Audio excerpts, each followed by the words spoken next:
Greetings and welcome. This last weekend I was in St. Louis for one of my favorite card shows of the year. So I want to share my thoughts and pickups from that. First though, Friday, baseball lost another Hall of Famer, Bruce Sutter.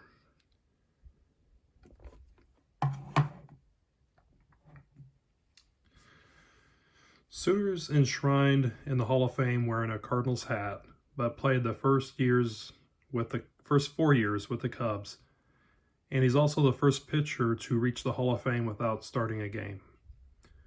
Sutter, of course, was known for throwing a split-finger fastball, and quoting Sutter, "It was a pitch that didn't change how the game was played, but developed a new way to get hitters out. Everybody who throws the split-finger fastball owes a great deal of thanks to Fred Martin because he was the first one to teach it." And I believe it was 1973 when Sutter was in the Cubs minor league system, and Fred Martin was the minor league pitching instructor, and that's when he taught the split finger. Martin would have passed away in 1979. Sutter was still a fan favorite for St. Louis and definitely remembered for his 2-inning save in Game 7 of the 1982 World Series, which he retired 3 future Hall of Famers, Paul Molitor, Robin Yount, and former Cardinal Ted Simmons. I got the ball signed at a show in April of either 2018 or 2019, and he seemed like a really genuine, nice guy and answered a lot of fan questions. My dad was with me, and he asked if he thought winning the World Series in '82 put him in the Hall of Fame, and Bruce answered that he thought it did.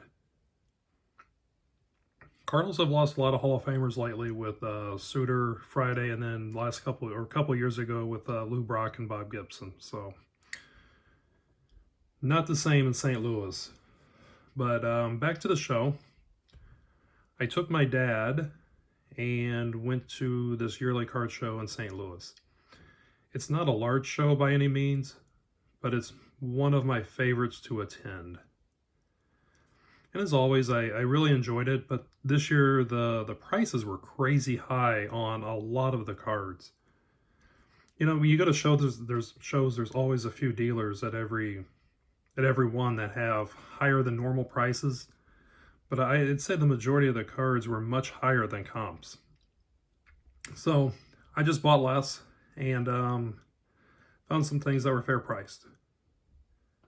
I never go to a show with a real plan. If something jumps out at me, I'll get it. But going in, I was kind of looking for a Charles Barkley rookie and a Bart Starr rookie that I need to inch closer to completing my 1957 Topps football set, which I am still 15 cards away. So I didn't see a Barkley card, and the stars I saw were between $800 and $1,000 over, that I thought were overpriced for the condition that they were in. So the search continues for the star. But I did, however, buy this autograph of Sutter.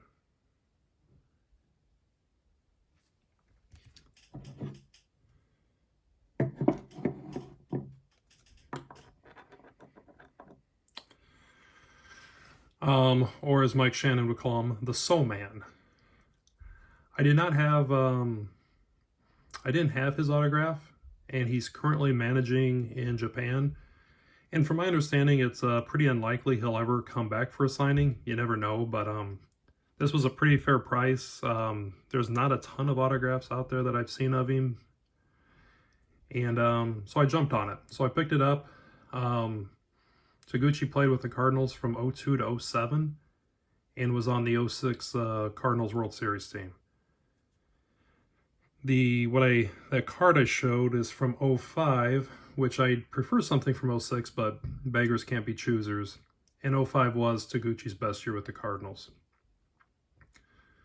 Taguchi was also on the Phillies World Series team and is also the only Japanese player to ever play with the Cardinals.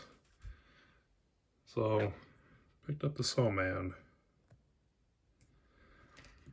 I also picked up, and this was a pretty good price, the 1954 Bowman of Autogram.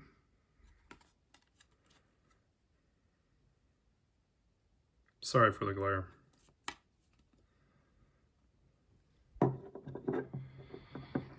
So it's a PSA 2, and it's a legit 2.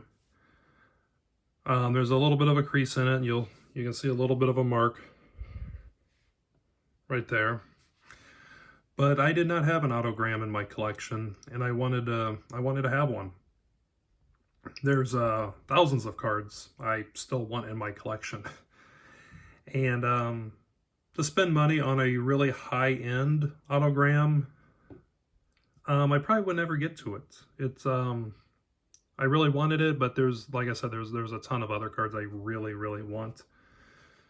So it was at a fair price, and it was very well centered for a 2. And you know, I'll do that every day. I'm really happy to add it. And down the road, I may upgrade, but for now, I'm pretty pleased with this for my collection. And lastly, this was my biggest purchase and my favorite. And it is the 1952 Redman Tobacco of Stan Musial. You can see it still has the tab on it. Show the back.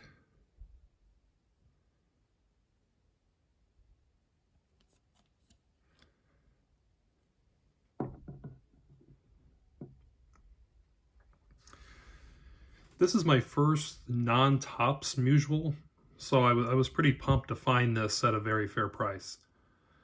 I was close to pairing it. The dealer also had a Red Shandings Redman, but it didn't have the tab on it, so I just kind of saved that money. But we all know the excellence that Musial was, so I won't go into his career or his numbers, but just kind of enjoy the card.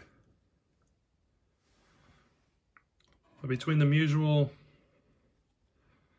the Graham, and the So Taguchi, it's what I love about shows.